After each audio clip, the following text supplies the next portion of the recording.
So over here, you can see that each of the slide has its own points. But let's say, for example, what you may want to do is go ahead and add in notes to the slides so that you have something extra that you can go ahead and remember for when you want to present out the slide.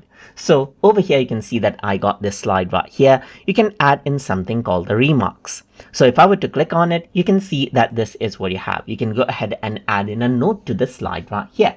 So if I were to go around over here, I can say something like, let's say, for example, these are the benefits of the slide, of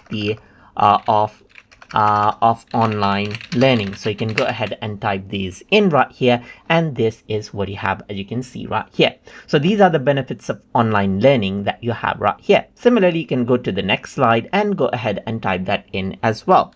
So flexibility means one can study whenever they want to right here. So you can go ahead and type this in, as you can see right here, and then what happens is that it simply goes ahead and then works around. So you can see that I said flexibility means one can study whenever they want to, and now this is what it'll show up on the slide right here. You can click on the remarks to hide it out, or click on it to get back out right there, just like that. So that is how you can go ahead and then add notes to slide as necessary inside of Terabox. So I hope you guys learned something as always.